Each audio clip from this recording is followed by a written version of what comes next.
Hello again, everybody, and this is Stan Grubb for Corner to Corner Radio for the Beyond Ringside Radio Network.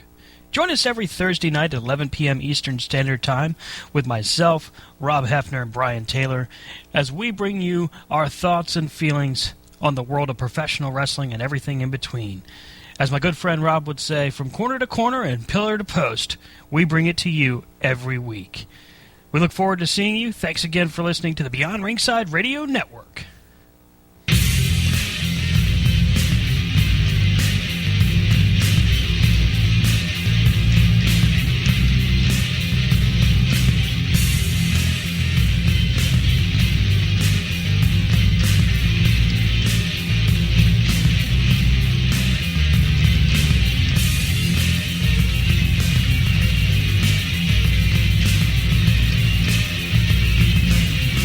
Good evening. How are you? Welcome to Corner Wrestling Radio right here on the Beyond Ringside Radio Network. It's that magic time of night where you pop your beer and you say a little prayer because Rob's not here tonight. We miss you, sir. So Stan Slam is officially on hold. However, Rob Slam, in his absence, will be beginning this evening. What's going on, everybody? Stan Grubb here, and of course, two-thirds of the triple threat in the house, myself and Brian Taylor. How are you, sir? How are you? Alive and kicking, enjoying a nice Canadian beer. Thank you, Rob. I appreciate that.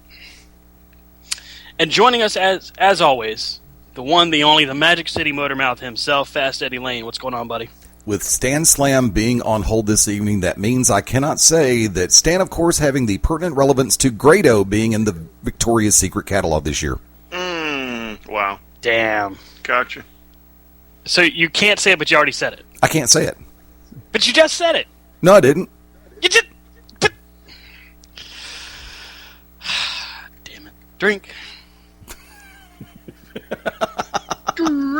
That means you're unnecessarily drinking, which is alcohol abuse, and that's wrong. There's no such thing as unnecessary drinking, sir.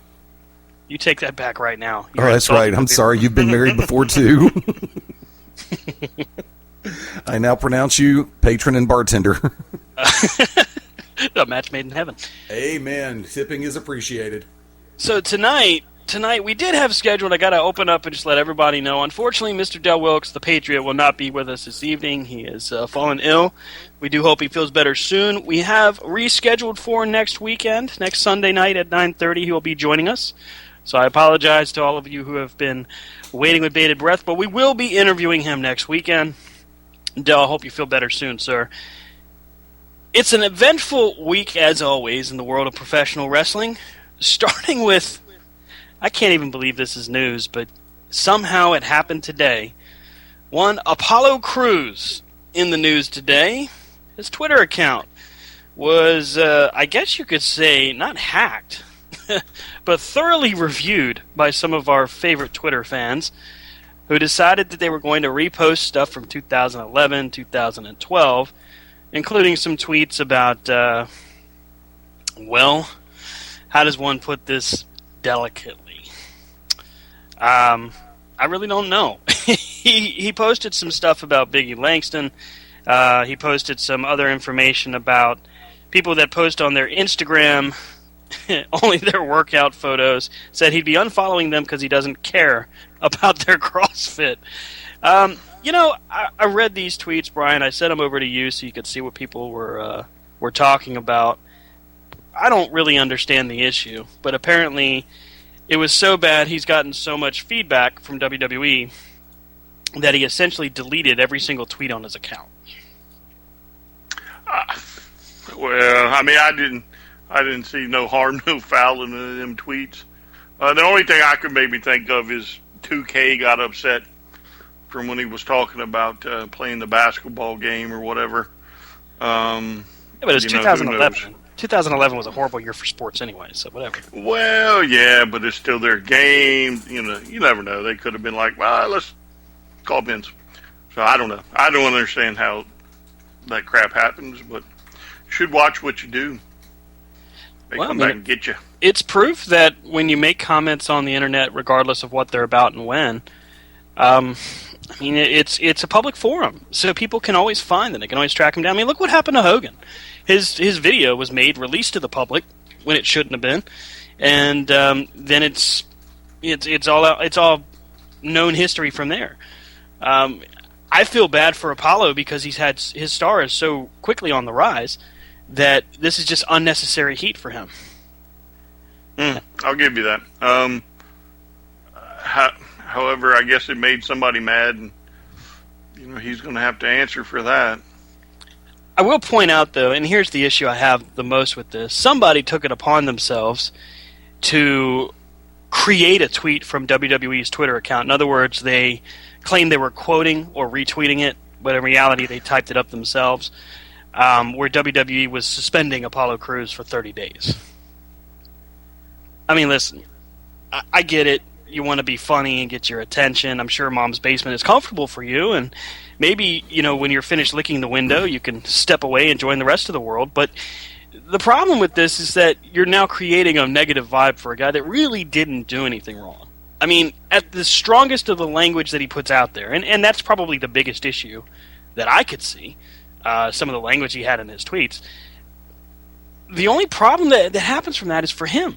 None of us, as far as fans, see any feedback for this. We don't get negative feedback on that. But Apollo pays the price backstage. Apollo pays the price in front of Vince McMahon, Triple H, and the rest. And that's really where I have issue with it, because it's fans trying to create a problem. And for what? Stan, it's not necessarily fans trying to create a problem. It's self-centered, shallow ding-dongs who have nothing better to do with their time than start crap for other people. Bam. Yeah, that's a mic drop moment right there. Somebody didn't get enough attention. Maybe maybe their Cinebear didn't talk back to them the way that they wanted to. Maybe their ice cream sundae got up and walked away when they realized it's like you have no personality like vanilla ice cream. But there are people out there that are so unsecure, insecure, absecure with themselves that they want to try to get a little bit of attention and try to be the center of it all. Children? Really? There's a difference between funny and stupid. I mean, exactly. When we see stuff from the New Day, when they're tweeting things, it's funny. Yes. We see things from Rusev, which I got to give the guy credit. He shows a lot more personality on Twitter now than he ever did, and he's funny. But then you see guys like I don't even know where to start. I mean, you see guys like Hulk Hogan, who just tweeted the most obscure stuff that made no sense. You see guys like oh God, there's this guy on Twitter that always follows every single wrestler ever. And no, it's not my former co-host. It's wow. This guy that follows him, and then the only thing he says is "please follow," and it's the abbreviated version of "please" because apparently that's too difficult to spell. I don't get it. I don't understand it. It's not really, I guess, in my wheelhouse. I just don't grasp that whole concept. It's stupid. People. Maybe it's this generation. Everybody needs a trophy, and why not just get involved where I don't need to get involved and cause problems for somebody I don't need to cause problems with? I agree. I mean, it's ridiculous for one because, again, and I'll keep saying it because it really bothers me, Apollo Crews is the guy that pays the price for this. He's the one that's going to have to answer to everybody backstage, and they're probably shaking their heads and laughing with him because, realistically speaking, this is really stupid. I mean, it just doesn't have any kind of merit in who he is as a performer or who he is as a person. It doesn't indicate anything. It really doesn't give... It's not like it's a big secret. It's not like he went out there and goes, I hate all white people. He didn't do that. I mean, he did pretty common, normal things that just about everybody puts on Twitter. So I don't get the issue. I don't get the problem where people were apparently offended. I mean, I don't even understand why they would be. Who knows? It's hard to say. Wait a minute. Hey, guys, did Apollo say anything about the factor of the WWE 2K game sucking ass? No, it was the basketball game. Oh, well, 2K sucks anyway. So therein lies the issue. We will not be working for 2K or WWE anytime soon. Oh, we can work for WWE all day long. I don't care. 2K sucks. Eddie Lane has been suspended officially. Oh, good. I can go back to my lunch now. Bye. Click. Hey, in other news, more conversation about NXT roster members being called up for the draft. Of course, the draft upcoming on July 19th. And as I'm reading it, the list of wrestlers that are available for the draft, Brian, I think we really had the list down pat. Here we go. So we've got Hideo Itami, who just recently made his return to the Performance Center. Glad to see him coming back. Finn Balor, of course, American Alpha. Most of the women from the women's division in NXT. Bayley, Carmella. And, of course, we've already seen Dana Brooke get the call-up fairly early instead of waiting till the draft. Yeah, somebody else got it. Who got it the other day on SmackDown? Female. Billy Oh. Kay. Billy Kay. Yes. Thank you. Billy There Kay you go. was one of the international wrestlers that came on around the same time that Emma did, as far as NXT. Yeah. So, it looks like it's starting slowly but surely. I guess they want some exposure before they start the draft, maybe. Because you figure that's, 2 weeks away? Is that about right? 2 weeks? I'm curious, how much of our rosters that we drafted, how similar will the two rosters be, do you think? Well, it almost is kind of resembling that as far as if you look at the AJ Styles and John Cena in a feud, and then Rollins and Ambrose in a feud with Reigns in there when he comes back. So I don't think it's too far off. I didn't pick Cena at first, but picked him up in that little trade. So, they're definitely, I think, looking a little bit alike. I think that there's a lot to be said for what they're trying to represent. It's not the same draft mentality that we had back in, I want to say, 2004, when they did the first initial SmackDown and Raw draft. Or is that 2003? Am I a year off? Yeah, I think it's 2003. But anyhow, when we look at the two different brands, when they first set it up then, Monday Night Raw was the big guys, it was the entertainment show. SmackDown was the smaller, more proficient wrestler. It had the entertainment value in there, but the most of it was wrestling focused. Yeah, they never went about this draft right in the past. And I think hopefully they'll get it right this time. As far as putting the rosters together. So, hopefully, anyway. Probably the coolest part of it, though, has been the announcement, very quietly, but the announcement that WWE is going to have 2 events per month, one for each brand. The other thing that I read that was really cool was some pay-per-view titles and event titles are coming back. In other words, Clash of the Champions is coming back rather than Night of Champions. Yeah, well, I'll take the names for a grain of salt for now because they're always work in progress. But Right. It would be nice to see some of the older WCW, NWA type pay-per-views come back. There's a lot of history with some of them that shouldn't just go to the wayside. So if the titles split the way they plan, if they go the direction that I think they're going, the U.S. title will go to SmackDown. The Intercontinental title will stay on Raw. WWE has quietly made changes on their website showing that the World Championship that Dean Ambrose currently holds is considered the WWE Championship, and there's going to be a separate World Championship for the other brand. I definitely prefer 2 champions, especially if you have 2 individual shows. To me, it leads credence to both shows. Right.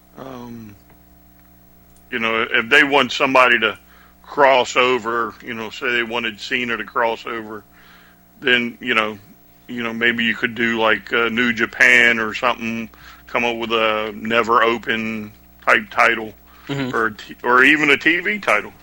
You could bring that back, and TV is defended on whatever rules you want to set up. Because I love my TV title. I think a lot of the time when we look at the plans that they put in front of us, when we start seeing some of the news come out, some of the spoilers leak, the concern that gets brought up most often is oversaturating their own market. But I'm not even sure if that's realistically a plausible thought at this point because of the amount of talents that they have. I don't. To me, with the amount of programming that's available each week, I couldn't even begin to count the amount of hours that I could watch if I so chose. I don't see how the WWE is going to oversaturate it itself, because if you think about it, even going back to the 80s, they had a cartoon, Hogan was in the movies, they had 2 or 3 hours on Monday night, they had Saturday night a lot of times, and people just ate it up. Tuesday night Titans or whatever it was, right? Then you get Raw, or not Raw, but Nitro and Thunder and Nitro and all this other stuff. WCW had plenty of programming too. I just don't think they'll get tired of it as long as it's good programming. So, in the chat room at BeyondRingside.com, again, if you're listening from your laptop or from your mobile device, your cell phone or your iPad, whatever the case may be, BeyondRingside.com has a great chat room there where you're able to send us your feedback, your thoughts, and ask us questions. Daryl B. is in the chat room. Always good to see him. And he brings up a couple good points. Said it's interesting that they had the NXT UK tour. Peyton Royce was thought to be getting caught up soon. Now, I only know but so much about Peyton Royce, but apparently the talent level that she holds is pretty high. Billy Kay getting the call-up seems to be a surprise for some. The other comment he makes was, don't you think you can have too many pay-per-views a month? To answer that question, Daryl, I think you've got a good point, but when you look at doing the amount of events that they're going to do, if they keep it brand-specific, they're not really hurting themselves. If they mix it, if they do the Super Show thing that they did before, I think it's a bad idea, because now you're just discrediting each individual brand, especially if you do it early. If you give it a couple years, maybe you do it then and it makes better sense. But for now, I think if it's brand-specific events and they do 2 a month, if it's WWE Network-specific, it's not a bad idea either. If they're depending on buy rates for regular pay-per-view, then I would have to agree and say they're oversaturating. Well, my thing is, for the low price of $9.99, I don't care. You can put on pay-per-views each week. As far as I'm concerned, it doesn't necessarily mean I'm going to watch them. I'm curious with this brand split to see if I don't prefer one roster better than the other. You know what I'm saying? Right. Whereas, let's say, of course, I will pay attention to the likes of AJ Styles and that roster, but, again, if that pay-per-view stinks, I may not watch it for that month, but in the same breath, if both of them are good, I may keep an eye on both.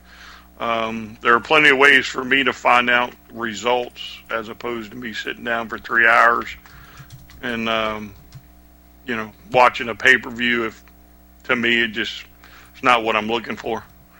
And I hate to say that, but yeah. Well, I mean, Anon 3832 in the chat room also. Hey, by the way, it's not too late to go ahead and actually assign yourself a name so we can call you anything but anonymous, by the way. Anyway, he states, I think that they have yet to utilize the network to anywhere near its full potential. They could use the network to bring back Saturday night's main event style, live Saturday night show for one of the brands. I have to agree with that one. He also says if they still put an emphasis on traditional pay-per-views, they could have a one brand on pay-per-view and one on the network. there's merit there. So if you do an event on pay-per-view for that month and then the other event on the network only, I think that's wise. And now you're generating revenue for both streams of income. At the same time, Saturday night's main event, they seem to have a hesitation to really dedicate another show. They would rather, I think, focus on the 2 live shows that they're now going to be pushing. And I would honestly expect to see Main Event and Superstars, the 2 shows that are network only. I think they will end up branding them. And we may see something like a Saturday night's Main Event occasionally. I think that may be in the works for them long term. For right now, I think their focus is going to be to make sure that Monday and Tuesday nights, one, are stacked and attention grabbing, but also with their events each month. He may be onto something with one on pay-per-view and one on the network, and they alternate each month. Well, my only issue with that is I definitely wouldn't be forking out the bucks for a pay-per-view. Because my luck, it would be the one brand that I really want to watch. That would always get stuck with me shelling out more money, and I don't think my wife would like that too much. I mean, it's expensive when you look at the even the B-rate pay-per-view shows. They're still $50 a month in HD. I mean, look at it. You remember back in the day. I mean, we were WCW. It was WWE or WWF, and every once in a while we'd throw in a different one. And right. I mean, literally, we were watching them all. Yep, and back at that point, it wasn't HD. So what was it, $35, $40? Yeah, for each event. Yeah, and I mean that was like 1 week they're 1 week you're WWE, the next week you're WCW, and every once in a while we'd catch TNA or something else that was on pay-per-view. So I would just soon both be the network, but again, whatever works, as long as they make it fresh again, I guess. I can live with what they do to a point, but I would rather see. To me, they have the ability for a golden age again. You know what I'm saying? Mm-hmm. And I would much rather see more success go to it. However they got to get there.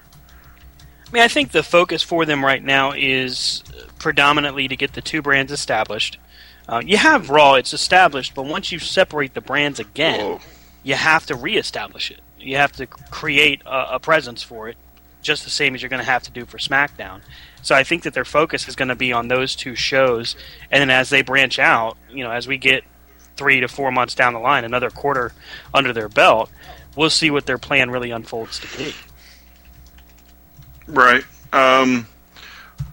Again, to me, it just, as long as they do it right, I think you're not going to have too much in the way of growing pains. But, then again, a lot's going to depend on what the stars. If you stick all of Next on one show, you may be in trouble, especially if you got a lot of people who don't watch Next. So if you got a good mix, then I think you might be all right. I think a lot of times with the ideas that we see with the brand split, like every year when they did the draft back in the day, we would all come up with our dream vision. What's going to happen here? What's going to happen there? Are they going to do another title? Are they going to do a surprise return kind of thing? And that's what this draft creates for us. As a matter of fact, the rumors, even though he still keeps putting his foot in his mouth, I mean, the rumors are strong right now that Kurt Angle could come back. Again, I have no problem with Angle coming back. I would, again, they're going to have to bring in some outside talent. Hopefully they'll be smart about it and not just a bunch of older guys. But, agreed. Again, I don't have a problem with Angle. I think one of the benefits of them doing the brand split now is with NXT being as strong as it is, they don't have to worry about getting new talent in the ring. They can pull someone from NXT, backfill that roster spot, and still keep it moving. If somebody gets hurt, the fear isn't as strong as it was, say, just before WrestleMania when so many guys were out. Yeah. Again, Randy Orton's coming back soon. So hopefully they'll be able to fill some rosters. And again, hopefully make them nice to wherever, you can enjoy a show. Because I think that was a problem last time. You couldn't really, there were some rosters you just couldn't watch. Yeah, I mean, I can remember a time where Raw, we all complained about it. It was the Triple H show all night, every night. I mean, It was 30 minutes of a promo at the beginning. They handed him the title rather than having him win it. They did so many things, in my estimation, wrong with that. And the idea was by creating a presence for Eric Bischoff and Triple H, they made these guys they made these guys heels, but they wasn't heels in the right sense. Kind of like with Roman Reigns. People just hated them because it was a mistake. They didn't hate them because that was the job. It was like, it wasn't cool to boo them. They just didn't like them. Right. And so, I mean, that's what we saw for a while. That's kind of what we saw with John Cena with, the Super Cena attitude. Every time he faced somebody, oh, God, he's going to kick at it too. Here it comes. And it didn't matter who he was against. Granted, well, I never wanted him to lose to Randy Orton, so he could kick out all day long of the RKO, is my opinion. Right. Well, my thing is, I think what they did with Cena is kind of like what they did with Hogan. You knew he was. You knew he just wasn't going to be beat. Right. And then because I know there was a time that I didn't particularly care for that particular Cena, character either. Right. And it was simply off of that. But then, I guess somebody figured it out, and I really started to turn when he was U.S. champ this last time, with the U.S. title challenger. But, I just don't think today's fan is going to fall for a lot of crap. You know what I'm saying? Oh, I agree, especially with the age of social media being as strong as it is, as we've seen today, unfortunately. You just don't have the room to make those kind of errors and expect it to just blow over. Cena did have hand-picked opponents back at that point, but I don't think we've ever seen a worker or performer, wrestler, as unselfish as John Cena is. I mean, here's a guy that put over CM Punk. Here's a guy that put over AJ Styles most recently. CM Punk, from an outside perspective, if you weren't a WWE devoted fan, kind of like we were, CM Punk coming in and getting the victory over John Cena was like, wow, how did you see this? But the fans made it so it had to happen. His popularity just overwhelmed. Same with Daniel Bryan. Yeah, I mean, I agree that I don't think there's a current somebody currently on the roster like Cena. I think Cena will definitely do what's best for his character and business. And, if he's got to get pinned, he's got to get pinned. As you can tell over the last 2 weeks with the club. Yeah. But, again, I think there was just Cena definitely with his character was just a lot of too much. This is too much. I can't. Why does he even wrestle if he's going to kick out? We know he's going to kick out. Right. One of the coolest parts of what we've seen with John Cena is his willingness to be a part of the team rather than just, I'm the leader, you do what I say. So, I mean, there's one WrestleMania where Brodus Clay had a match scheduled, and they scratched it because of time. So Cena basically goes to him in the back, and this was a interview that we had with him some time ago, where basically Cena goes to him and says, you know what, I got to take a leak. I'll be back in, 5-10 minutes. And he walks away. And they gave Brodus Clay his moment on WrestleMania. So, I mean, that's the kind of guy we're talking about here, and I think it's a big deal to recognize the ability to just give somebody that kind of time. Because when you're at the biggest show in the industry right now, and I consider WrestleMania to be the show of shows, I think at one point you could have considered Starrcade to be that caliber. back in the day, maybe even bigger, depending on the wrestling. At the same time, but when you see a guy like Cena put somebody on WrestleMania and basically say, I gotta go to the bathroom, you do this. I mean, I think that's a pretty cool thing. Hey, we're coming up on our first break of the evening. When we come back, we'll talk about what we've seen, of course, this past Monday on Raw, talk a little bit about SmackDown, and we'll talk about what Independence Day appears to be bringing on for this coming Monday. We'll be right back here on the Beyond Ringside Radio Network on Corner to Corner. Stick with us. Hello again, everybody, and this is Stan Grubb for Corner to Corner Radio for the Beyond Ringside Radio Network. Join us every Thursday night at 11 p.m. Eastern Standard Time with myself, Rob Hefner, and Brian Taylor as we bring you our thoughts and feelings on the world of professional wrestling and everything in between. As my good friend Rob would say, from corner to corner and pillar to post, we bring it to you every week. We look forward to seeing you. Thanks again for listening to the Beyond Ringside Radio Network. Sunday nights at 11 p.m. Eastern here on BeyondRingside.com. Join us for the Midnight Black Mass. Myself, the Reverend Dan Wilson, brings you the dark gospel of professional wrestling, uncensored, unedited, uncut, and not for the faint of heart. You can find out more about us at youtube.com/pottyhumor or subscribe at Potty Humor on iTunes and Stitcher today.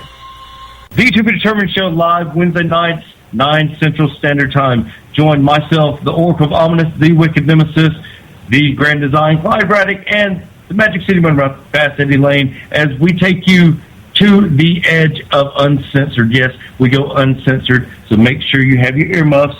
Ask your parents, for those of you that are a little young, maybe under 18, but make sure if you have any heart conditions or any mental defects, please listen, because they may take effect right here live every Wednesday night, 9 Central Standard Time. Beyond Ringside Radio Network, BeyondRingside.com. Howdy, friends. This is the Magic City Motormouth, Fast Eddie Lane, with your invitation to join yours truly, along with Mark Mabo Bowman and the Oracle of Ominous, the Wicked Nemesis, every Sunday night, 6:30 p.m. Eastern, 3:30 p.m. Pacific, for Beyond Ringside Live. Wrestling, mixed martial arts, sports talk, and a whole lot more. Keep your eyes open on BeyondRingside.com for all of the upcoming show information, and, of course, catch us on social media as well. Until then, we'll see you this Sunday, 6:30 Eastern, for Beyond Ringside Live on the Beyond Ringside Radio Network.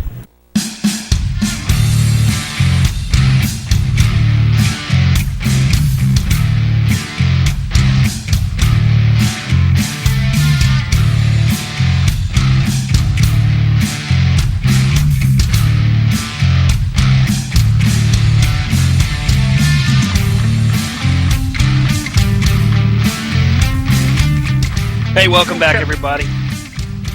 But, Brian, were you bringing us in, sir? No, I was getting ready to say, you don't count us in. What the? Tired of their shenanigans. Brian got a little confused. Folks, I hope you're having a great 4th of July weekend. I know I am. Brian, how's yours going, buddy? Yeah, well, the wife and daughter are down at the beach, and I'm up here for a long week of work. So, yeah, fantastic. It's great. Fantastic. Now, do you get those lonely, quiet, scary moments where the house talks to you? No, not currently. However, the house has made its presence known in the past. So, there's been a couple of, like, ooh, somebody's watching me. Rockwell. So, I have searched my house while I've been inside of it before on numerous occasions. Hey, I don't blame you. As a person that has house sat for you, I can tell you every now and again it gets a little creepy, a little quiet, and you start wondering, is there anything here that I need to know about? Well, I used to have my computer set up in the bedroom, and I, just played online games in there, but after a while, it was like, I really felt somebody was watching me through the grate, and I would get the gun out and check all the closets and go upstairs to the attic. And yeah, my wife used to call me when I'd be at work, tell me to come home. She thought somebody was in the house. Oh, there was all types of crazy stuff happening. Nothing as scary as the feeling of someone else there that's really not supposed to be there. Yeah. I always feel Always- like... Somebody's watching me. Yeah. Yeah. You know, the coolest part of being here in this neighborhood that I'm at is the domestic disputes that happen in the neighborhood that I can hear through the windows. I love that. That's Nice. always nice. So-and-so cheated on so-and-so. He's a effing B and all this other stuff. And oh, my Lord, it's craziness. And the cops never come. I don't know why. Nobody ever calls. I think they just like to argue on their own balcony or something. That's funny. Doesn't matter what time of day it is either. 4 a.m., 3 a.m., 2 a.m., 6 a.m. They're busy. They're screaming. It's fun. 2 a.m.? That happens. That's love. What's love got to do? Y'all didn't know I could do some Tina Turner, did you? I think as long as you're not worried about Ike Turner, you're doing just fine. Hey, I would smack the shit out of that. Okay, 39-16. He made it almost 40 minutes. He made it into the second segment. That was for you, man. Drink it in. More work for me. You drink it in, man. You know, I learned it by listening to you. when Jericho first started doing that whole drink it in thing, I didn't get it. I was like, what? What the hell is that? And then he's on the ladder, you know, before Money in the Bank, and he does it, and it was the funniest damn thing. He's like, drink it in, man. It's just like this whole Jim Morrison vibe that he's trying to put out there. Yeah, I kind of dig Jericho's latest incarnation. Is this like the over the hill rock star Jericho? Is that what he's supposed to be? I mean that with all due respect, Mr. Jericho. No, he doesn't. Hey, speaking of Chris Jericho, and this is something that Brian, if you haven't had a chance to check this out, and folks listening at home, of course, you need to check out Talk is Jericho, the most recent interview with Nancy Benoit's sister. The stories that are told throughout this interview are, first off, great stories, very funny, very entertaining. And her perspective of what was happening at the time of that tragedy is, one, it's emotional. You can't help but get caught up because you know that Chris Jericho and Chris Benoit were great friends. You know that the Benoit family and the... Oh, God, I don't remember how to pronounce her last name, so I'll just say Nancy and her family, to be fair. They were very close, and they had a very good relationship, but the way they talk about the different events leading up to that and how Chris Benoit got to a point where the paranoia was overwhelming. He was afraid that somebody was watching him. He would take different ways to get to the gym every single time. He would call different people at 3 a.m., 4 a.m. just to make sure they were okay. He would pop up for about a month at a time, and then he would disappear for months on end, and people wouldn't know where he was, except when he was wrestling, of course. There were issues where, I didn't know this, but there were issues where domestically they had a protective order issued, where essentially Nancy was scared that something would happen. Not that he ever truly attempted to hurt her in those issues, but his temper was bad and scary, was the way it was described. Some of this interview really struck a chord for me because here is the younger sister of Nancy Benoit talking about the very close relationship that she had with both Nancy and, of course, with Chris. And the description of that really made you wonder, and still to this day raises the question of, is the way it went down truly the way it happened? Now, I'm not a conspiracy theorist. I'm not the tinfoil hat wearing guy. But in this unique situation, this horrible thing that happened, I gotta say there's room to question. I don't... With all the stuff that's come out, especially in the NFL, as far as concussions go, the fact that one of his maneuvers was that flying headbutt, and right. Again, maybe at the time I might have been like, well, this doesn't sound like him, but I think after they autopsied him, they came out and said that his brain was pretty messed up. So, again, it's highly possible. Again, you don't see it as much in wrestling as far as main attention to brain injuries. I know that you have some with the concussion issue, but, again, you have several football players that have just literally done things that you never would have thought they'd have done, and some of them it cost Junior Seau, is a prime example. And I think when they autopsied him, his brain was messed up as well. So I can believe now that it's possible something happened with his brain function that made him do it. I always fall back to the question of, and this is only a thought, it's not what I truly believe, because to me it's just, there's so many questions about the events that happened there leading up and after the fact. My question has always been, was there somebody else that could have been responsible? Now, depending on what you see on YouTube or read in the news or read on Twitter, wherever you decide to go, or even Wikipedia, there's tons of theories out there. One of which names Nancy's ex-husband, Kevin Sullivan.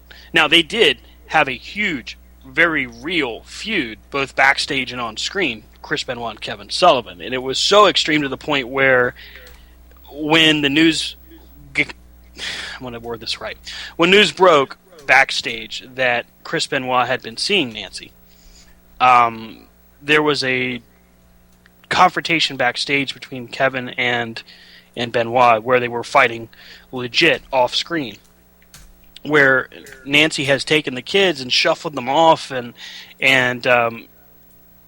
Kevin is trying to tell Nancy's sister and his kids, hey, come with me, it's time to go. He's trying to get them out, and Benoit's like, no, you got to come with me.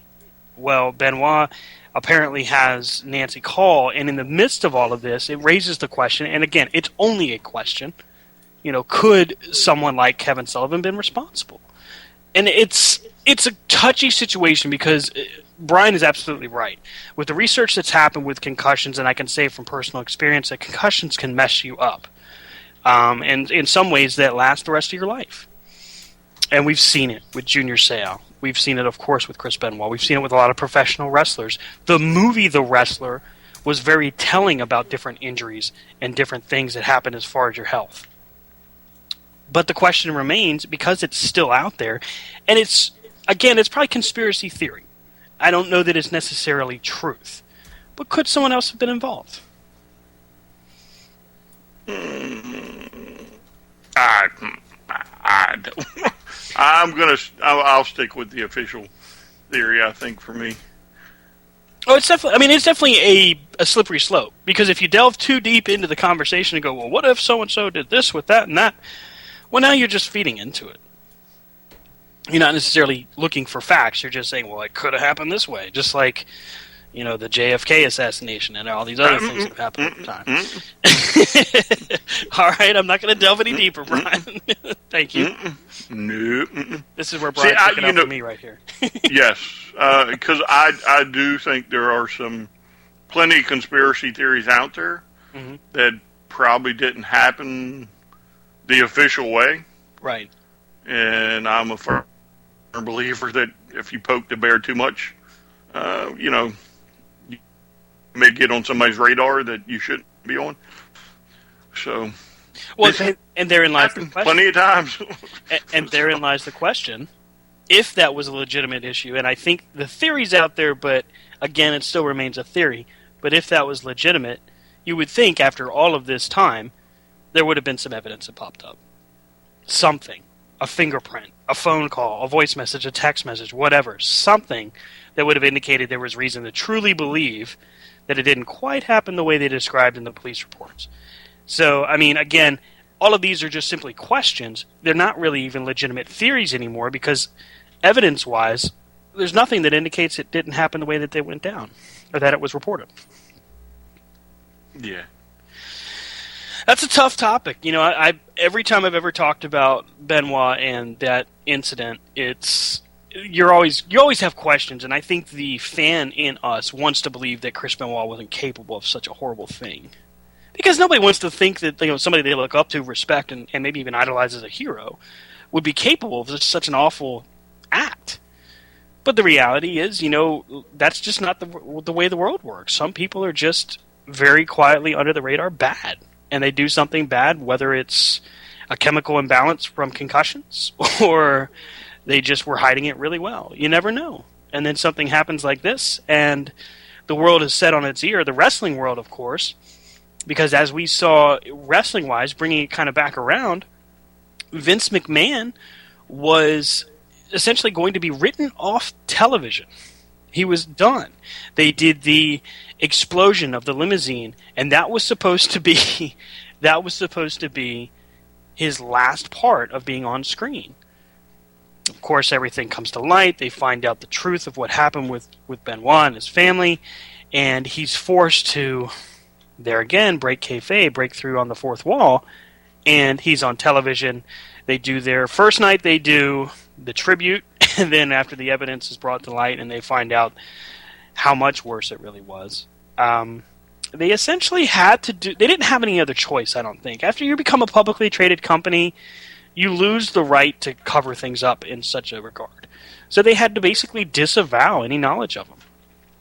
And it was only when the network came out that they had to acknowledge him again. And even then, any event that you find where Chris Benoit is on it, whether it's a Monday Night Raw replay or a pay-per-view, for example, WrestleMania 20, before the event starts, you've always got the rating that comes on. When a Benoit event or show comes on, there is a warning that you can block said programming from your kids, and also that it's rated mature. And I just noticed it the other day because WWE just recently put back up, a ton of Raw replays, and they finally completed Monday Nitro. But with each episode, if you look, with each episode that Chris Benoit is on, they have that, and it kind of caught me off guard. But it's really a kudos, kind of bringing this full circle. It's a kudos to Chris Jericho for being willing to go out on a limb and do an interview that I don't know of many people that would really want to dive into that, especially in the public forum. I'm sure you probably would have plenty of people, but whether they would do it justice or not would probably be the question there. So. Also in the news, as far as Jericho is concerned, he's starting his own network, TJN, Talk is Jericho Network, where he's going to be spotlighting different radio shows and podcasts. So congratulations to him, because he has definitely found success. Again. Again! You're starting to wonder if there's anything this guy can't do. No, he's got a great personality. He's got that just something about him where he just keeps moving. He doesn't stop. He's not going to lay down and just let the world beat him. So right. When he feels burnt out or like something has run its course, he's not afraid to just step away. And I don't know of many guys that have been like that. I can't really think of any wrestlers aside from him that have recognized it so freely and been willing to adapt and change with the times. Well, I'm sure there's been several others, but you just probably haven't paid close enough attention to it. With these little hiatus that they'll take from time to time.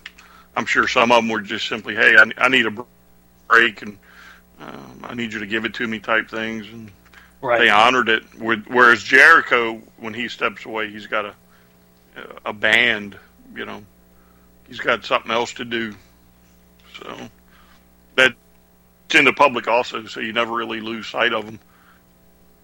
So I had a thought the other day when kind of getting back to the brand split or brand extension, as they called it way back when, as far as commentators in the broadcast table. Now, we know that Jerry Lawler recently the charges were dropped from the domestic dispute between him and his fiancée, and his suspension was lifted. So the expectation would be that he will return to the broadcast table at some point. Boo. I got to agree with that. I'm starting to wonder if where there's smoke, there's fire. Because this is not like the first or fifth event that's happened with Jerry Lawler. It's unfortunate. I hope that it's not true. But, I mean, how many times does a person have to get in this kind of trouble before finally someone says, I don't know, this just doesn't seem right?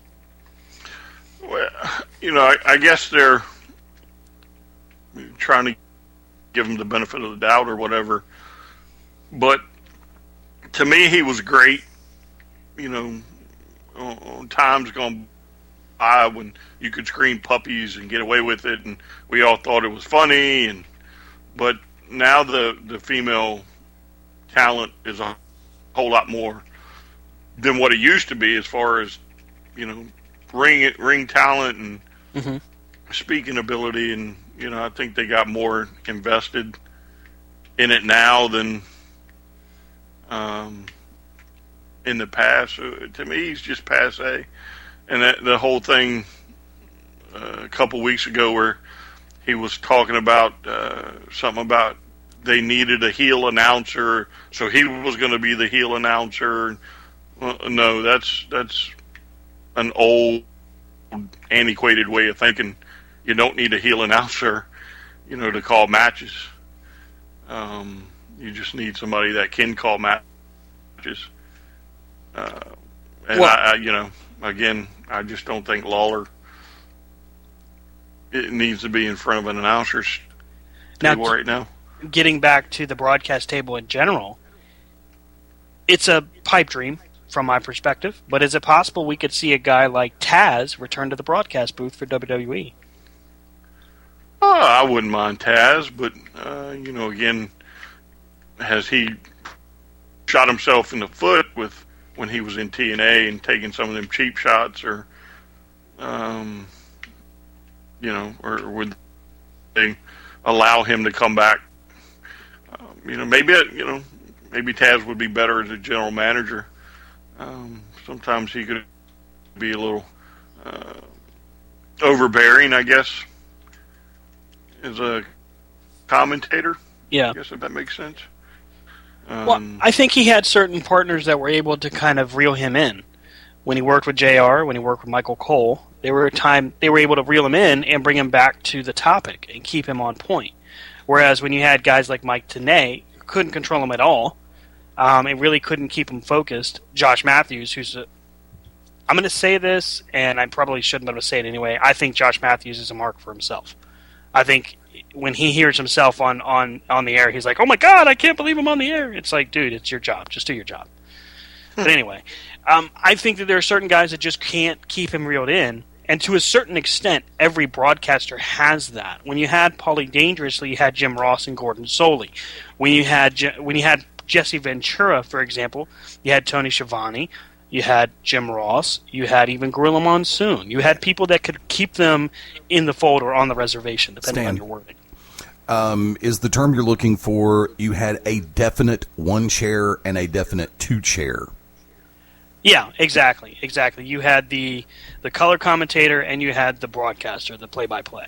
And that was how it was defined back in the day. And I think that there is room in the industry today to do that within reason. I have to agree with Brian. I don't know that you necessarily need a good guy or a bad guy commentator. Because I don't know that it really fills a role anymore. No, I mean, Ring of Honor doesn't have good guy, bad guy commentators. Jim Ross and the other guy doing New Japan, they're not good guy, bad guys. They're just they're not even good.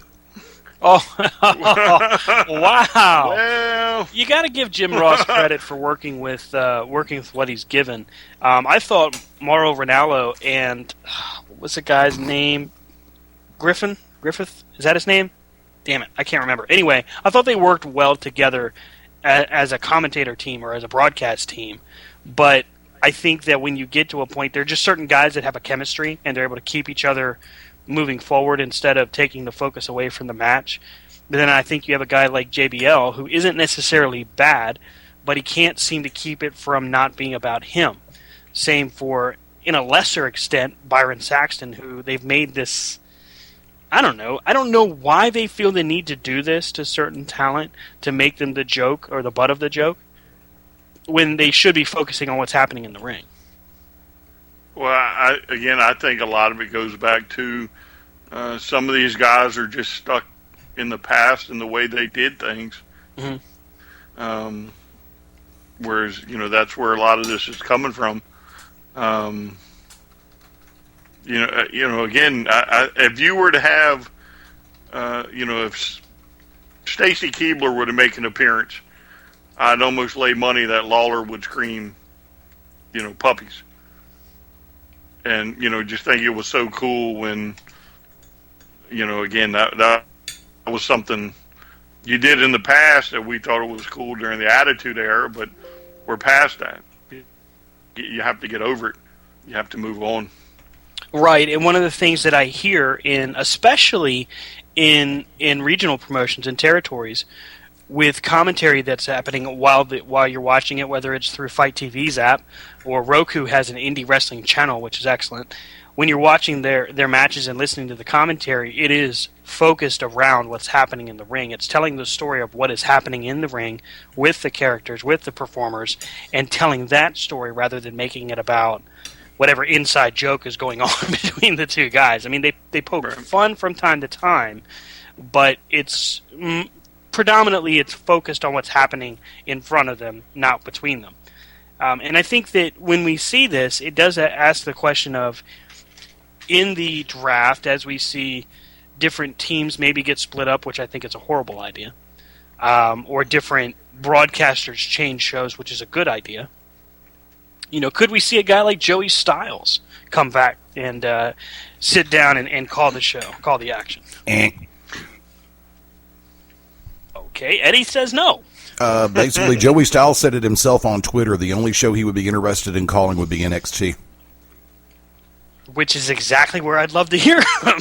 I'm okay with that. And to expound on Brian's comment real quick, a lot of the times people seem to forget, even during the, let's go back, days gone by, Gordon Soley called it by himself quite often, Jim Ross called it by himself quite often, and Joey Styles called it by himself quite often. Yeah. I think there's room for that, especially in WWE. I think you can have a guy as well versed as Jim Ross, or to keep it current with what they have with Mauro Ranallo, doing it on his own. He sells it well. He's got the energy. He has the knowledge for sure, and he's energetic from start to finish. There's no drop off with him. A lot of times with like a guy like Michael Cole, you see an energy drop about mid show. It's 3 hours. Well, but you know what? That's their choice, and they have to deal with that. But before we go any further, we're coming up on the top of the hour break. When we come back, we will continue this discussion because I think there's a lot to be said about the broadcasters and their job, especially with this upcoming brand split and how they focus. So stick with us. We'll be right back here on Corner to Corner. You're listening live on Beyond Ringside Radio, BeyondRingside.com, and ProWrestlingRadio.net. Be right back.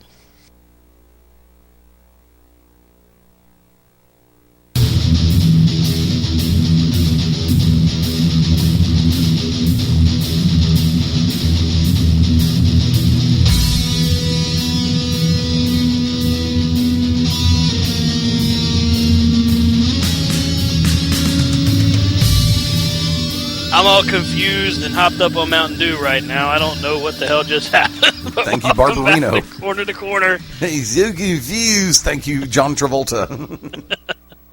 I need that soundbite.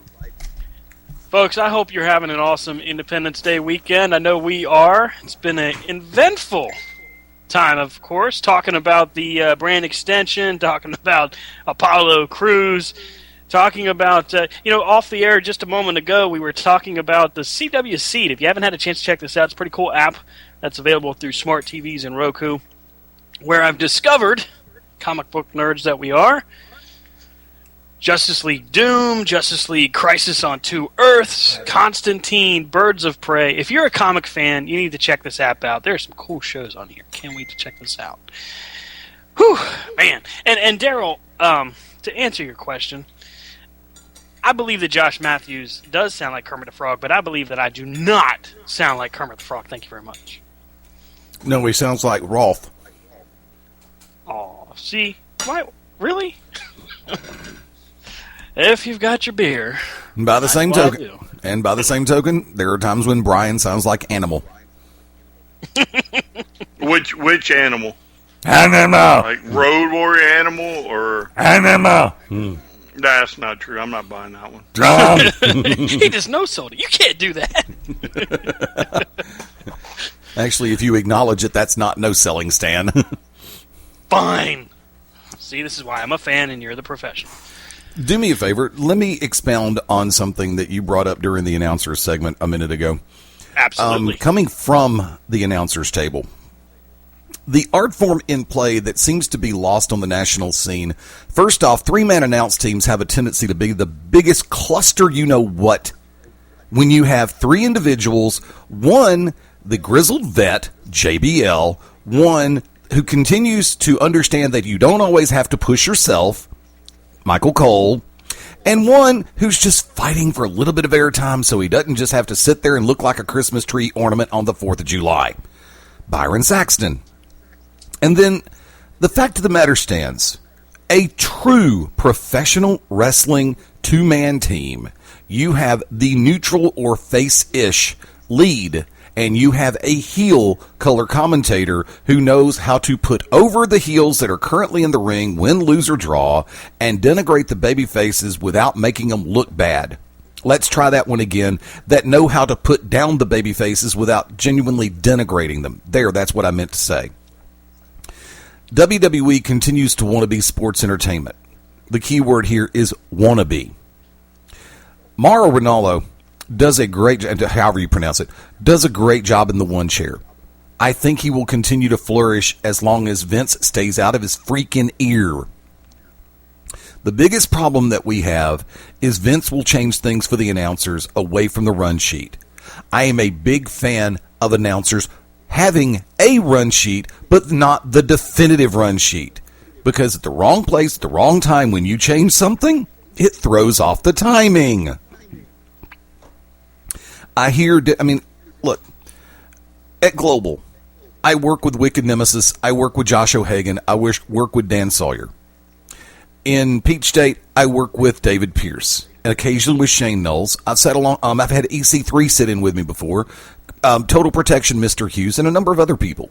With AWE, I worked with Smart Rage, Corey Champion. I also worked with some other people behind the microphone. Oh, you didn't have to put him out there. No, I'm saying it like this. Even the former host of the Sunday night show in this time slot, that I just mentioned his name, I've got no problem with Corey. But he and I have had a long conversation too.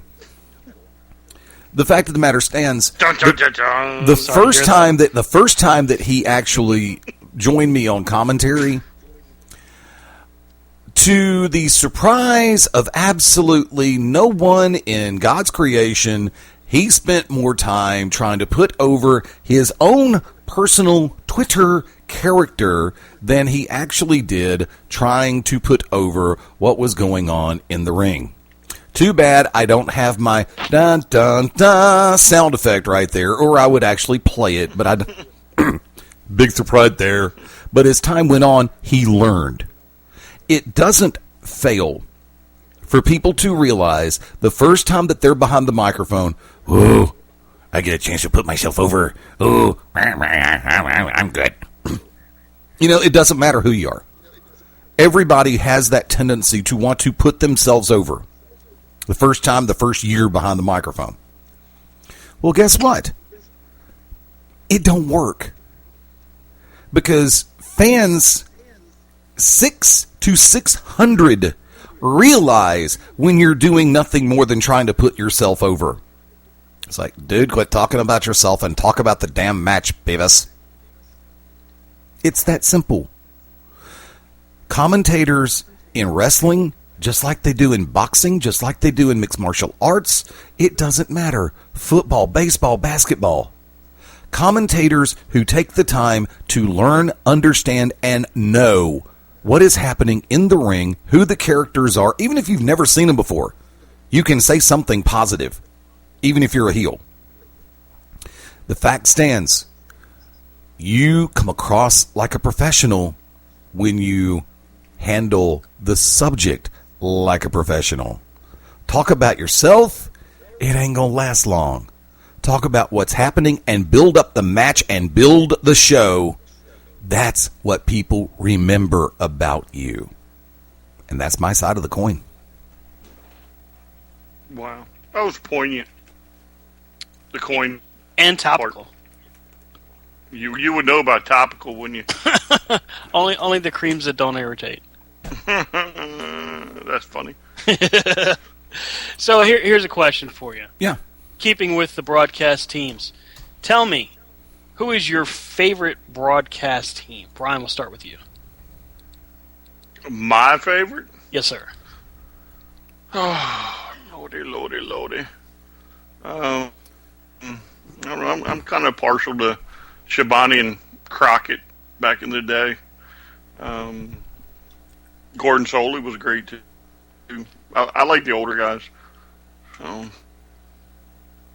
But I guess I'll stick with Schiavone and Crockett. They were always, because they could switch on a dime, depending on what talent was out in front of them. So I thought they were great because they'd put the Horsemen over, even though the Horsemen were bad guys, and a lot of other talent they would just put over. So I like them. Eddie, how about you? Me. Hudson and Caudle were good. Jim Ross and Bob Caudle were good. Gordon Soley and Roddy Piper were good together. Piper knew how to be a condescending ass, but at the same time still not run down and denigrate the talent in the ring that was babyface. You know he was going to put over the heels. He was a by God heel. And then, of course, you got the two that you can never, ever leave out of any countdown. Gorilla and the Brain. I think that Gorilla Monsoon and Bobby Heenan were... I don't know that you'll ever find a team or a pairing as far as broadcast that's as good as they were. I often thought of them as probably the top team in the industry for the time that they were doing it. Although Gordon Soley, by himself, was probably one of the best broadcasters that I ever heard. As far as knowledge for the industry, the ability to make a move believable and explain the pain and the agony that these people are feeling, Soley had the feel of it. He understood what it meant. And he took time to research what was happening, what the focus of the move is. What, is it affecting the head? Is it the back? Is it the leg? Whatever the situation was, he told the story almost better than the wrestlers were telling the story. To me, one of the modern age, I guess, I'd say I really enjoyed having Zbyszko, Bobby Heenan, and Tony Schiavone on Nitro during the Monday Night Wars. You can say also that Jim Ross and Jerry Lawler were the top of their game. But I thought that the three-man team, the only one that I could think of that worked during that time frame, and during really in wrestling in general, would be Nitro's broadcast team of Schiavone, Zbyszko, and Heenan. Interesting. Not that Tony Schiavone was this, breakthrough broadcaster. He was very, I wouldn't say vanilla, but you could predict what he was going to do. But I think a lot of that was Eric Bischoff. I definitely when he in his earlier days in the in the Carolinas, he was a lot different than he was under Bischoff and Nitro. Because to me, when it was Nitro, he was pushing Nitro. You know what I'm saying? Right. He was doing whatever it took to get involved in the war. Whereas in the Crockett, in the Carolinas, it was more for the talent. In my opinion. Daryl also brings up in the chat room Paul Heyman and Jim Ross. I thought that was a very good pairing. Paul Heyman on commentary in general was so smart. I mean, the guy was he would call a match from both promoter perspective and manager perspective at the same time, and he made it work. And I don't know of very many people that could do that. I thought Roddy Piper as a broadcaster was very good. I thought the Macho Man was actually very good. If you're talking about wrestlers that went into the broadcast booth, I think Randy Savage was very underrated. I don't have an opinion on that one, Stan. I mean, I think the person, as far as a wrestler perspective, that set the standard there was Jesse Ventura. Agreed. He was fairly good. I don't know if he would have set the standard, because you've had little. Every once in a while, you get somebody to come out to the microphone for a month or so. That's, just because of their injury, that also does fairly well as a wrestler. Mm-hmm. Kurt Hennig was good at the broadcast booth. So was Ted DiBiase, but Ted DiBiase was always a great talker anyway. Yeah. Right. You're killing me now. By the way. You're just killing me. Well, you can't remember them all. Well, yeah, but God, there's you watch so much programming, and you got 20-some years, 30 years of watching. That's a lot of people to try and remember. It's true. There's an awful lot to kind of shuffle through and decide. If you had to pick like the Mount Rushmore of broadcasters, there's so many to cycle through. It is tough, especially with different guys that did like guest commentary, and that was always interesting because you had like a guy like CM Punk who was very, very good to listen to. He was very insightful, but at the same time, he did have a way of turning it around to filling a need for him as well. But it wasn't coming off as selfish, in my opinion. When you look at today's broadcast, I don't think we have in any program right now. I don't know if there is a specific team that stands out as the best. I don't like what Raw does with their broadcasting. I think that the action in the ring has gotten more focus, which is good, but it still could stand to be a hell of a lot more. I think on SmackDown they're doing a great job, but with having like Jerry Lawler, with him doing, somebody's got to be the bad guy here. It's a stupid move. It doesn't make any sense. Byron Saxton doesn't really have a role to play there. It doesn't make any sense to have him there. And it's not that he's not good at it. I've heard him before. He's very good at what he does. It's just doesn't make a whole lot of sense to have a three-man team right now, especially when everything is so chock full of information. You have so much you have to get across in a 3-hour show.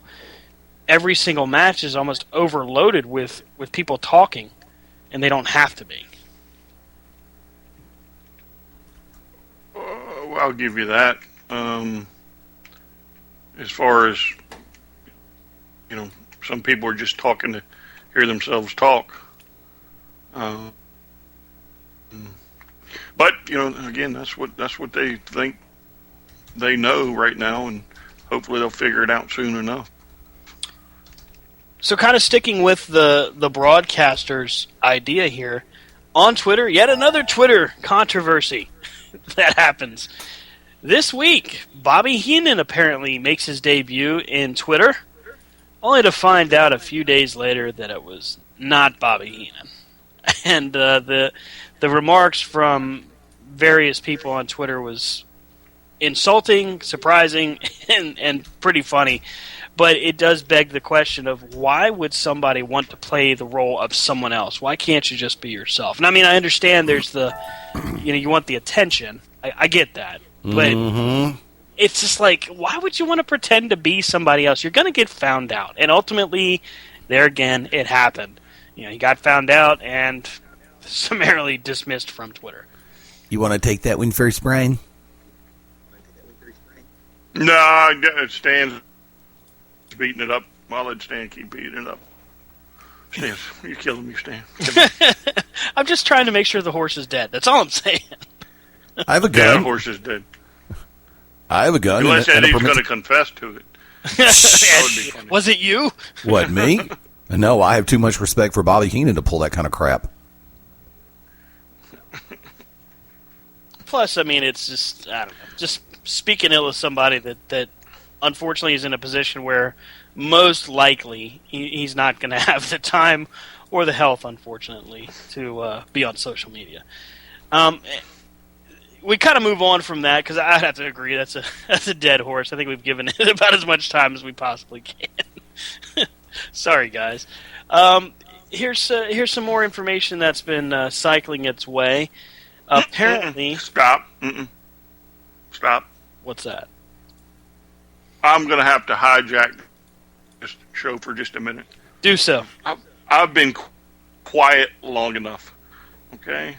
There's a video out there where Omega and the Bucks come out imitating New Day, wearing the T-shirts right on down the line, and afterwards they do another little funny interview and basically say New Day sucks. Poor Kenny doesn't believe it though, but the Bucks, they say New Day sucks, and it's rather entertaining. Another entertaining video from the Bucks and Kenny Omega. I'm just shocked that they would call out, the New Day like that, but it's quite entertaining if you haven't seen it. Shouldn't be too hard to find. But these guys just can't miss Omega and the Bucks. But you never know. Maybe it'll come to fruition one day with the New Day versus Kenny Omega and the Bucks. That would be an interesting match. How far are we from seeing Kenny Omega and the Young Bucks make their way to WWE? Really far. Why would you say that? Number one, half the people in the front office can't stand the Bucks from what I have heard through outside sources. They continue to try to impress everybody, but at the same time end up chapping everybody's wazoo. Kenny Omega doesn't have nearly that many people on he is not on the poop list on a number of different fronts, but the Young Bucks just keep chapping butts. I mean, plain and simple, they just don't know when to stop. That's their thing, though. They're so entertaining. In whose eyes? In my eyes. I have to need say a super kick party. That's what you need, buddy. Okay, you need a super kick party. let me do this, and I guess this is the old guy in me coming out for a hot second. I can sit here and watch Tanahashi and Nakamura on New Japan, and Nakamura popped that face first over the top slam suplex and know that Tanahashi may kick out. But when you have somebody, granted they may weigh, 130 pounds each? Probably. Popping probably. super kicks left and right. It's rare when you get hit with 3 super kicks and you kick out. How effective does that make the super kick of the Young Bucks?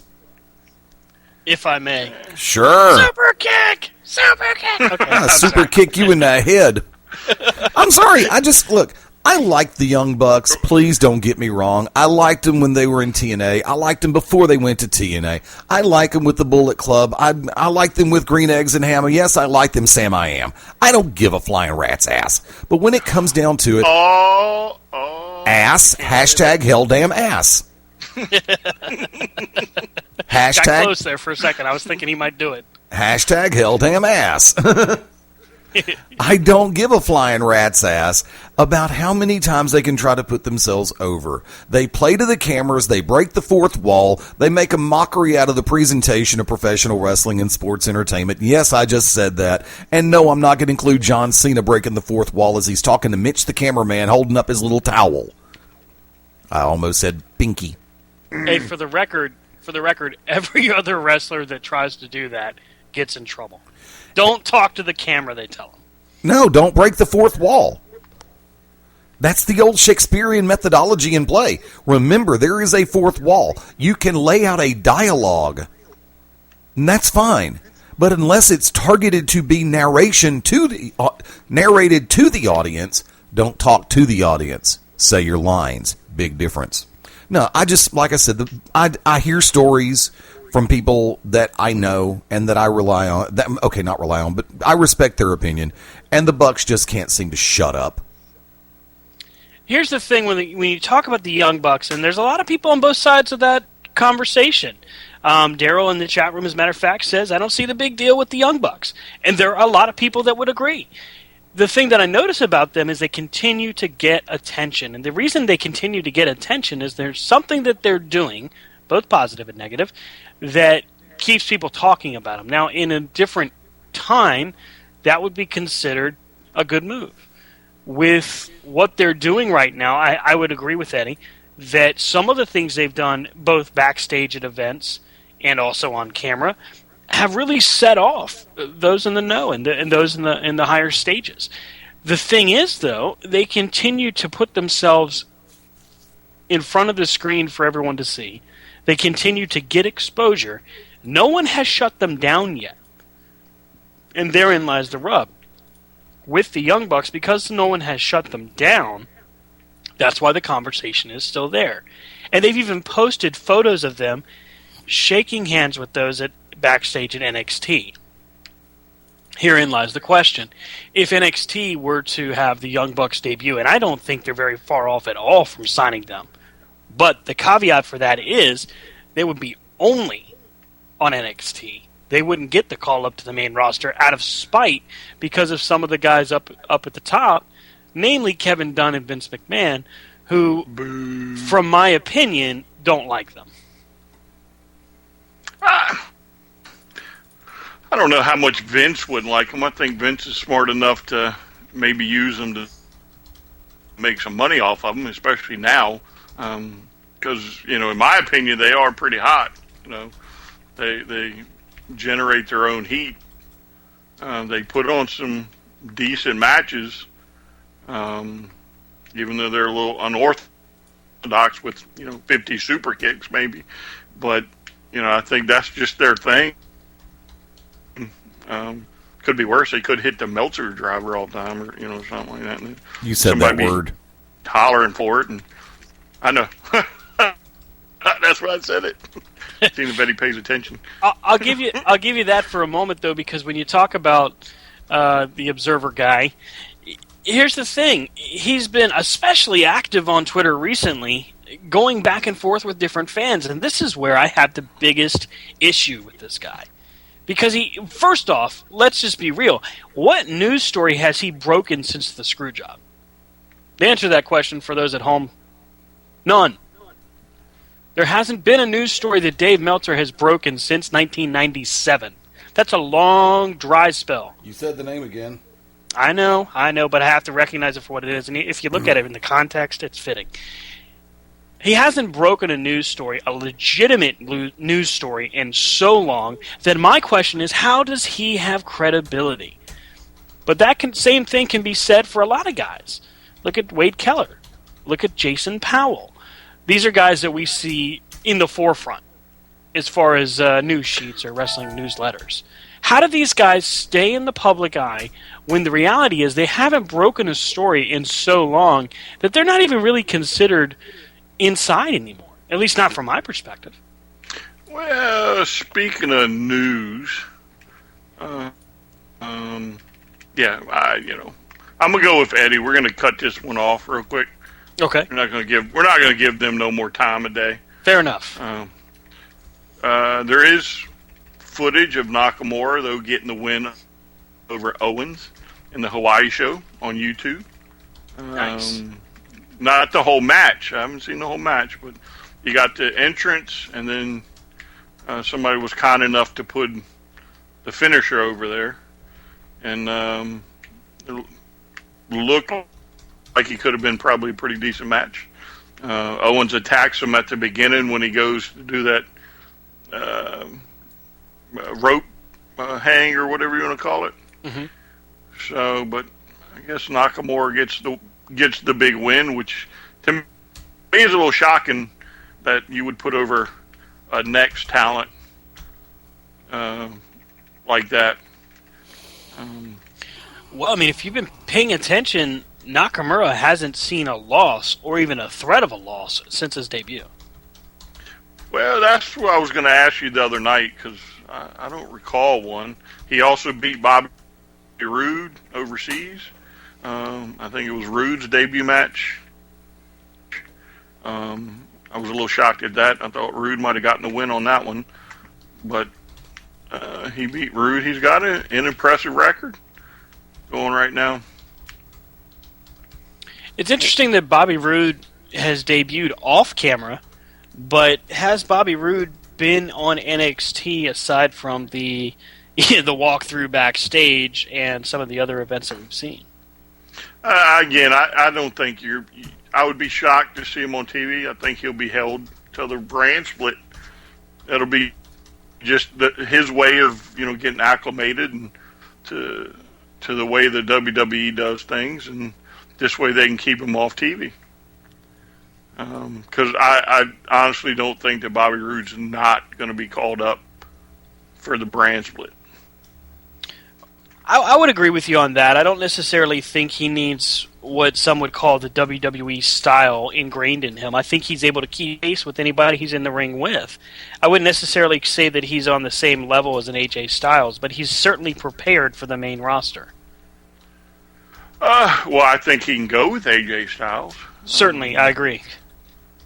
He's definitely done it in the past, but same thing, he could go with some of this other newer talent. Apparently he can keep up with Nakamura. Again, it's just a different style compared to everybody else that, this way he can get acclimated to it without being put on the main roster for, 2 weeks and then having everything turned upside down. Another guy that I'm surprised hasn't seen more exposure is Eric Young. Recently signed to NXT, made his debut. I believe he's even had 2 matches. Why isn't he on more? It's hard to say.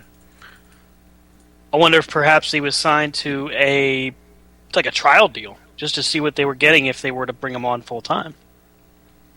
I don't know I think Eric Young would fit nicely in NXT.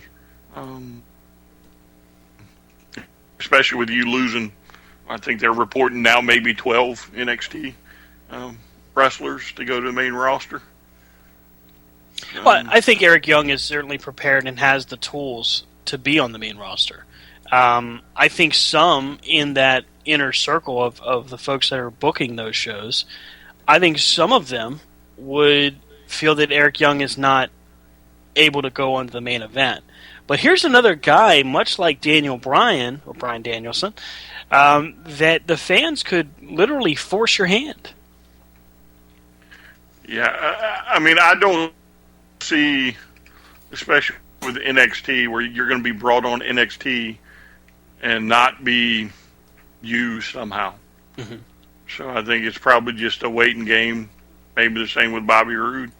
Probably so. With all the call-ups that are coming up, you figure they're going to have to backfill, and that's a great way to do it. Mm-hmm. Now, yep. Do you see them taking the title off Samoa Joe in time for the draft, or do you see them keeping Samoa Joe on for another few months and then moving him up? Because I think it's almost a given that he'll get called up fairly quickly. Well, reportedly, he was one of 4 that were with the main roster last weekend. Nakamura, Joe, Aries, and Balor. So if he's going to tour with, the house show circuit with them, I think he's destined to lose, the world title, or not the world title, NXT title, probably fairly quickly. Here's another great question from the chat room. Looking at, before I ask this question, because we are going to ask this one, this is a good one. Go ahead and go to the top of the hour. Take it till 10:55. Okay, let's go ahead and do that then. Okay, so Daryl in the chat room asked a great question. Does NXT need more time for their show? Would you give NXT a second hour?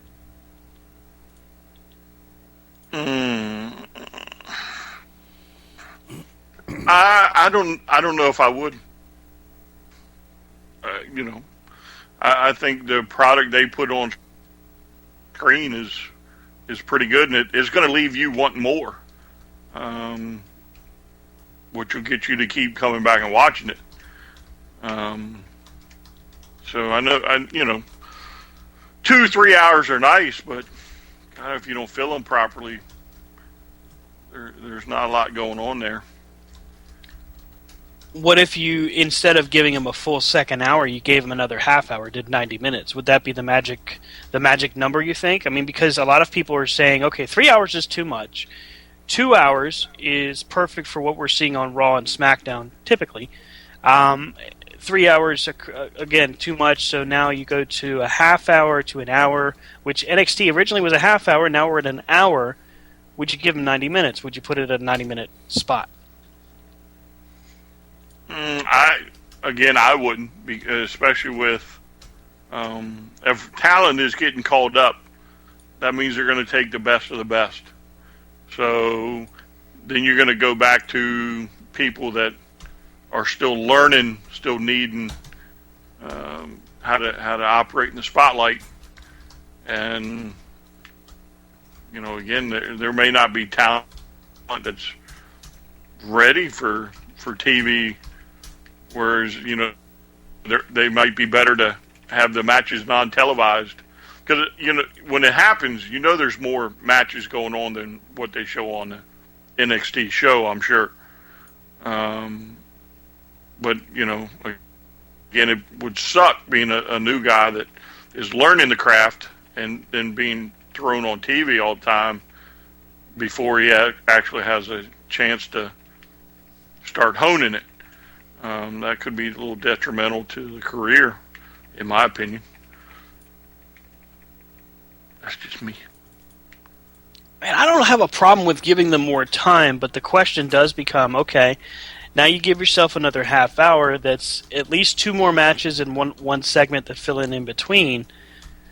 With the way that they currently have their roster structured, with folks that are only booked for house shows and local matches, as far as what's not even considered a house show, just more of what they do at the Performance Center.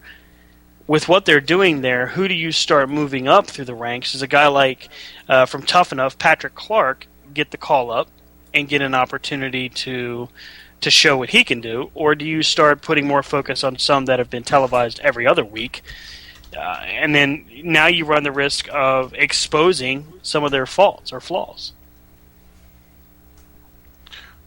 Again, I especially NXT, I think I'd just soon not put the burden of knowing that you're out there for the whole world to see until you're ready for it. Right. I think a lot of people would give credit to Paul Heyman for what he did with ECW as accentuating the positive and disguising or cleverly hiding the negative. They only did 1 hour. Right. Yeah.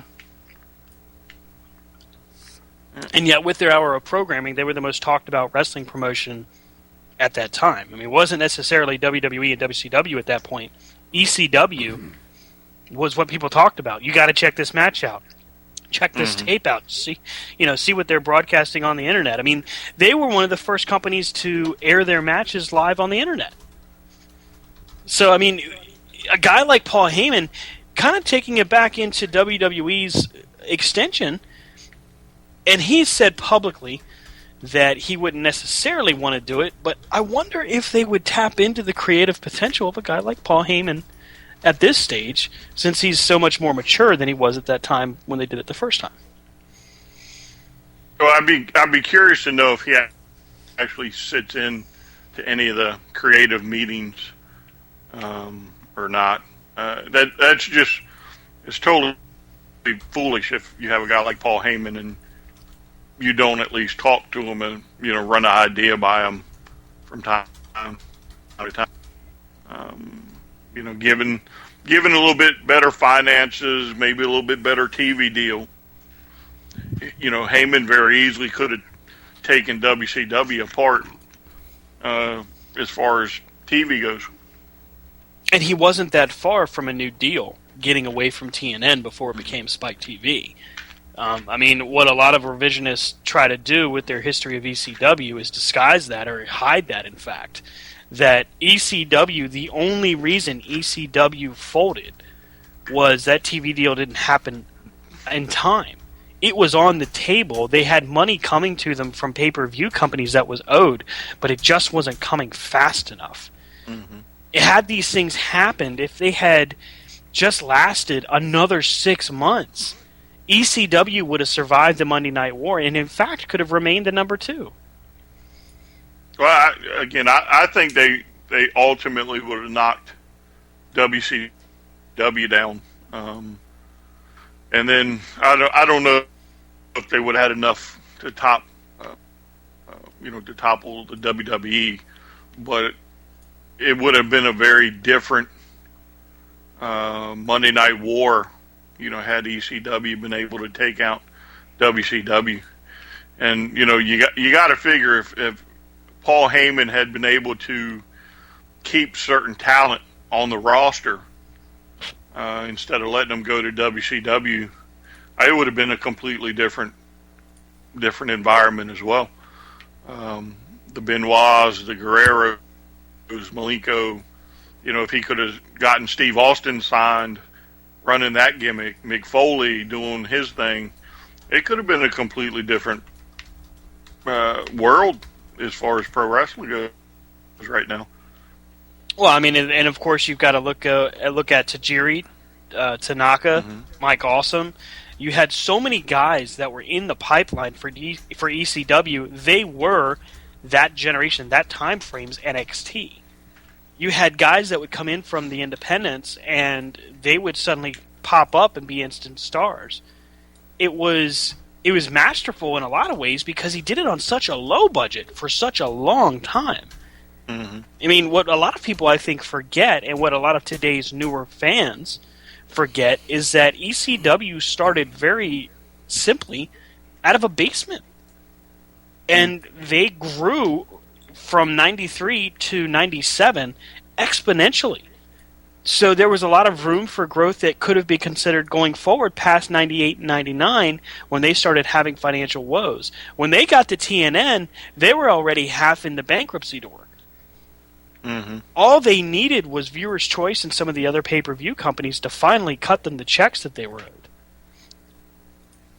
Yeah, I mean, I can still remember hearing about ECW, but never really watching it, and having to go to training and just happen to watch it on TV one night while I was at training in a hotel room, and I thought it was the greatest thing I'd seen in years, as far as wrestling goes. And again, if you don't use Paul Heyman, then you should just go out and probably jump off a bridge. Well, I mean, and Heyman has said in his own documentary that WWE released that he doesn't seek out Stephanie, Triple H, and Vince to give input unless he absolutely has to. However, he doesn't turn away anyone that asks him for ideas. Right. I mean, I would hope, maybe not Stephanie, but I would hope Triple H, will come and talk to him from time to time, be like, hey, Paul, what do you think?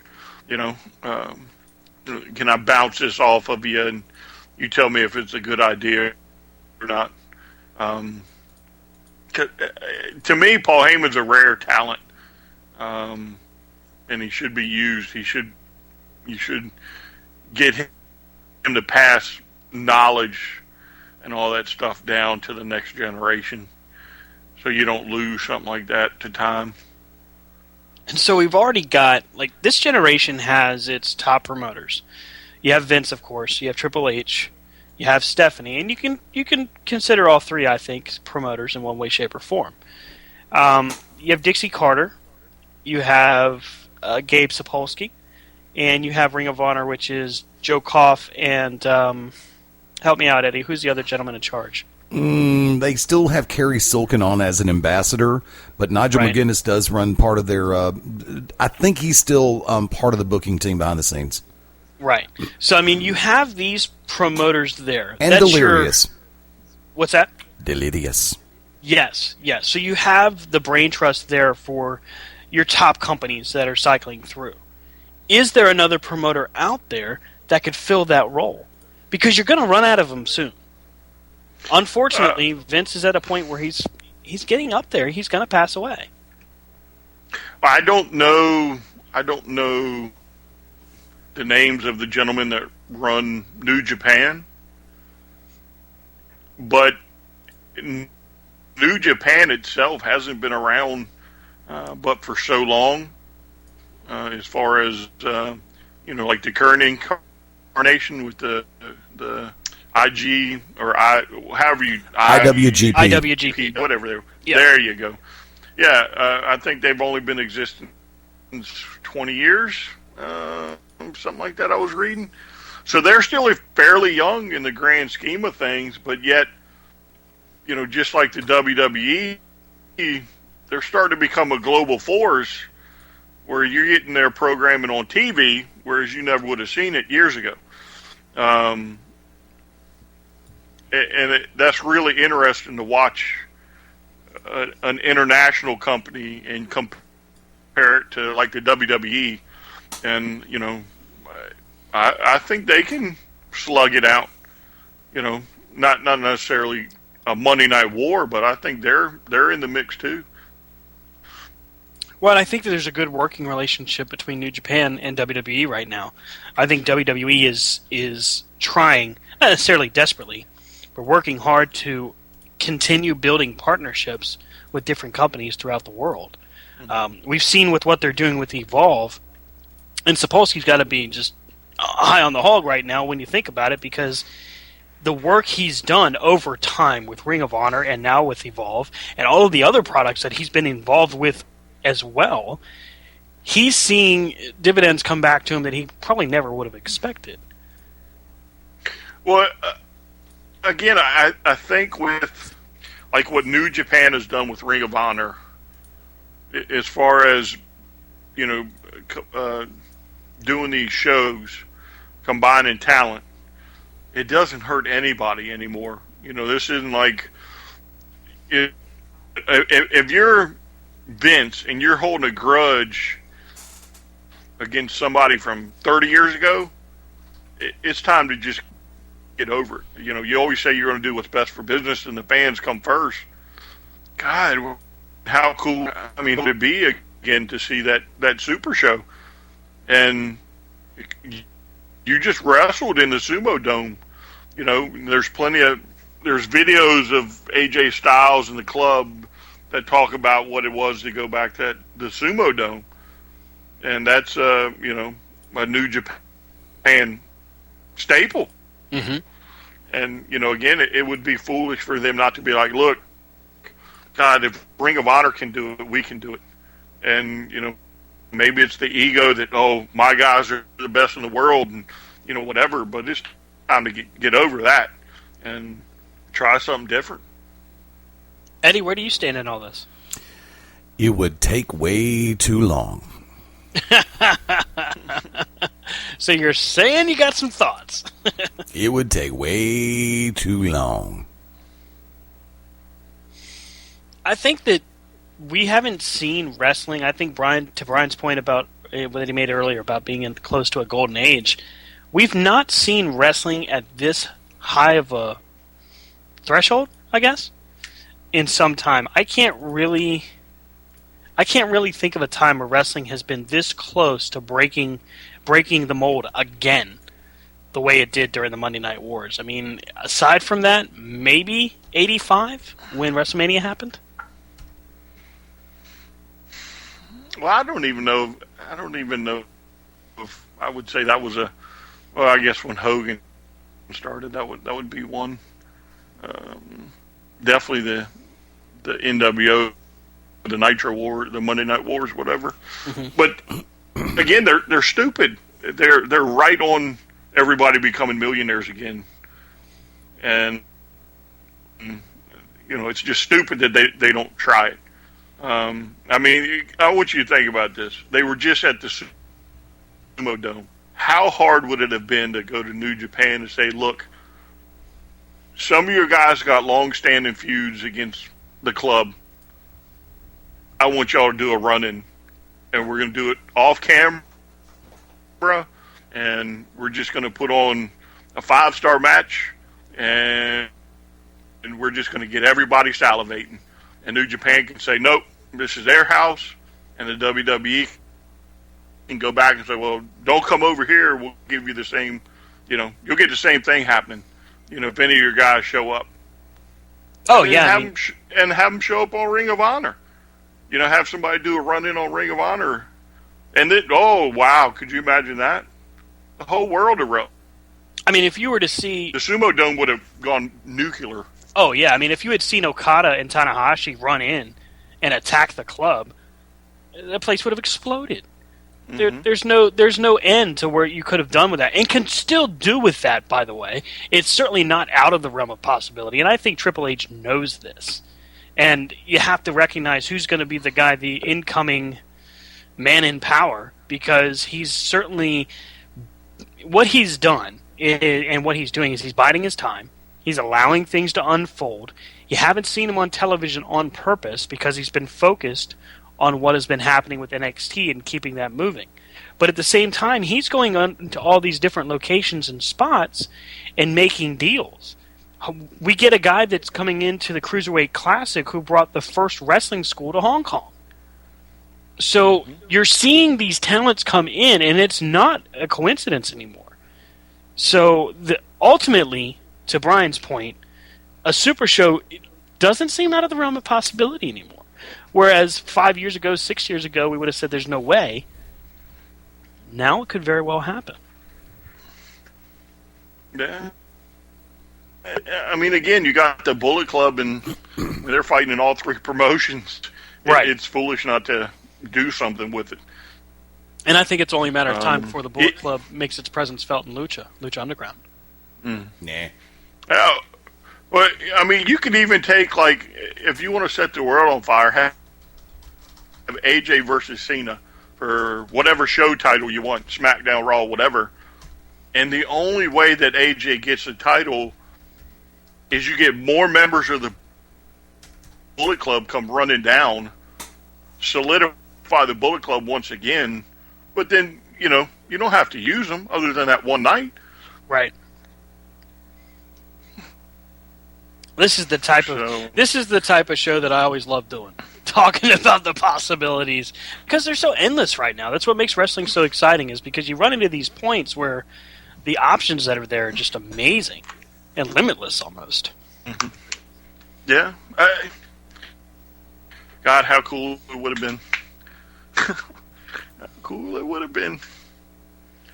Yeah, I mean, there's a lot of room for growth still in an industry that, to me, continues to find new ways to branch out. I mean, I can think of times where there was the thought that pro wrestling may be nearing the end of its television run because of just how the business had slowed down and how ticket sales didn't seem to be picking up, and how at the time WWF was struggling, WCW was struggling. The regional promotions, while they were doing well, still weren't breaking through and getting to a television deal. So now we're past that. We're now at a point where wrestling is almost on every single night of the week. Mm. Almost. Well, I mean, go ahead. Almost. Yeah, I think it is. Because there's more ways out there to find some new wrestling every night of the week than ever before. Yeah, I completely agree. I mean, it's so accessible now that it's become not will it happen or if it can happen, but when and how is the question. Mm-hmm. Hey, listen, we're going to go ahead and get ready to take this on home here and just kind of do our last call. Let's go ahead and take a quick break. And not enough time. What? Not enough time. MBM, not 5 minutes. Time. No, that's why I said Tony 10:55. Says we gotta go. We gotta go. Folks, catch us on Twitter at the C2C Radio Show. Stan from Krypton. Brian is found at STRCP21. See, Brian, I won't make you do it this time. I appreciate that. Not a problem. I honestly don't know. Our third member of the Triple Threat, of course, is Rob Hefner. Hope he's having a great time out there with his family. Catch him on Twitter at Rob Hefner, and, of course, RDHUWP on Instagram. Folks, we will be back live next week at 9 p.m. Eastern Time. We'll be joined by the Patriot next time. Hopefully he's feeling better. Del, we hope you're doing well, sir. And thanks again for listening. And again, before we go, I want to thank everyone for listening from home and telling their friends and family. We have seen such awesome growth from both Beyond Ringside here and, of course, through Spreaker.com. I want to thank everyone for that. We definitely appreciate you. Send us your thoughts, your hate mail, whatever you got, over to us on Facebook, corner2cornerradio@gmail.com, and, of course, corner2cornerwrestling.com. And we'll see you again next week. Thanks again.